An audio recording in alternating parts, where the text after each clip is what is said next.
ہم اپنے آئین کے ساتھ ہیں، ریاست پاکستان کے ساتھ ہیں، اور غیر ملکی ایجنڈا مذہب میں نہیں چلے. دیکھیے سیاست کا مذہب سے کوئی تعلق نہیں ہے. سیاست اپنی جگہ ہے، مذہب اپنی جگہ ہے.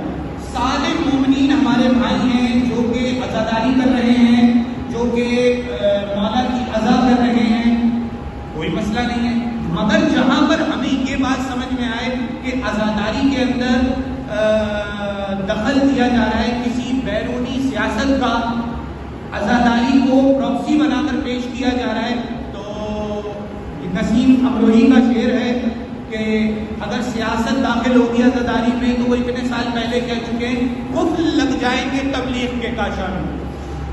اور یہ ہم نے دیکھا کہ ابھی یہ جو فلسطین کا ایشو تھا، ٹھیک ہے فلسطین مظلوم ہیں لوگ اور ظلم ہو رہا ہے، نہ ہم اسرائیل کے ساتھ ہیں، ہم مرد آباد اسرائیل بھی لگانے والے ہیں اور مرد آباد ولایت فقیہ بھی لگانے والے ہیں.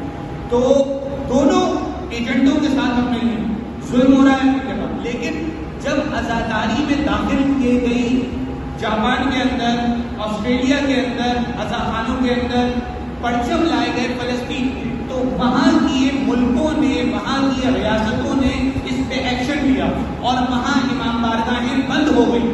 اب اگر یہ چیزیں یہاں پر ہوں گی تو نتیجہ کیا نکلے گا؟ یہی مومنین کو جمع کر کے مذہبی ان کے مذہبی جذبات کو ابھار کر لایا جائے گا ریاست کے خلاف، جبکہ ریاست اپنی جگہ صحیح ہوگی. کیونکہ کسی بھی غیر ملکی پالیسی کو ڈائریکٹ یہاں پر امپلیمنٹ کیسے کرا سکتے ہیں مذہبی لوگ قائم ہوئے ہوئے. نہیں ہمارے کوئی اختلافات نہیں.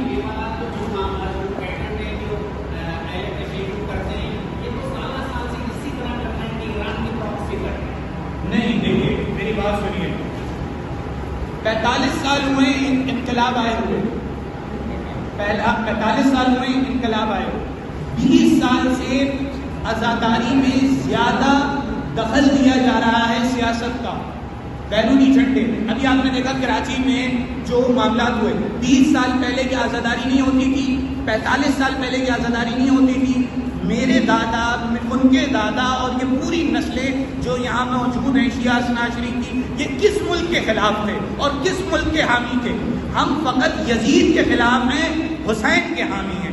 شیعہ یہ ہے. عزاداری دیکھیں میں نے آپ کو واضح کر دیا، مذہب میں سیاست نہیں ہے. مذہب ایک الگ چیز ہے، سیاست ایک الگ چیز ہے. یہ دونوں چیزوں کو الگ الگ کریں.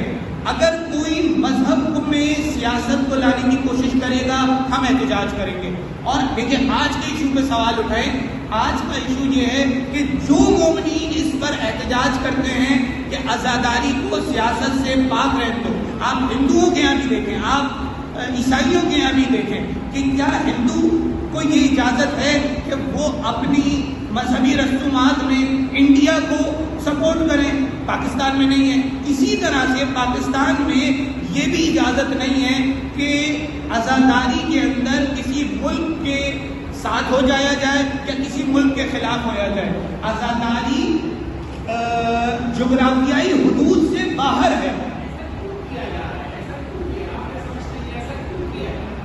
سر یہ چیز واضح، ایران ہر علاقے میں پراکسیز اپنے بناتا ہے اور وہ پراکسیز اس بنا کر سیاست کرتا ہے. اب وہ پراکسیز بن گئے اور وہ پراکسیز کو پیچھے سے فنڈنگ ہو رہی ہے، پیسوں کا مسئلہ ہے.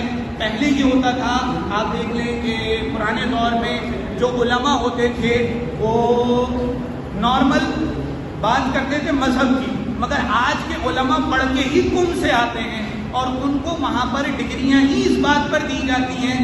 زیادہ تر علماء تو ایسے ہیں جو صرف ظاہر میں علماء ہیں. اگر آپ ان کی تحقیق کریں تو وہ 2 سال پڑھے ہوئے ہیں اور 2 سال پڑھ کے وہاں کا نشر و اشاعت کے جو شعبے ہیں وہ ان کو فقط اس بات پر عمامہ دیتے ہیں اور ان کو لبادہ دیتے ہیں کہ تم جاؤ اور ہمارے نظام کی ترویج کرو ممبروں پہ جا کر. ہم اس بات کے خلاف ہیں کہ ممبروں پر محرم میں ولایت فقیہ کی ترویج کو روکا جائے. ولایت فقیہ ایک غیر ملکی آئین ہے، اس آئین کی ترویج ہمارے آئین کے سے غداری کے زمرے میں آتی ہے. لیکن وجہ یہ ہے کہ محرم کے قریب انتظامیہ پہ ایک مذہبی پریشر ہوتا ہے. یہ محرم دیکھیں پاکستان میں ریاست چاہتی ہے کہ یہ مہینہ آرام سے نکل جائے، خصوصاً یہ 10 دن کوئی مسائل کریٹ نہ ہو۔ اچھا مولوی طبقہ یہی چاہتا ہے کہ اسی 10 دن میں وہ اپنے سارے ایجنڈے پورے کر لیں، کیونکہ اس وقت انتظامیہ پھنسی ہوئی ہے، اس کی گردن پھنسی ہوئی ہے۔ ہم یہ بات واضح کر رہے ہیں کہ دیکھیں صرف اس 10 دن کے لیے جو میٹنگز ہوتی ہیں اس میں ذاتی رنجشوں کو نکالنا یہ بات بالکل صحیح نہیں، اور ریاست کو اس کا نوٹس لینا چاہیے۔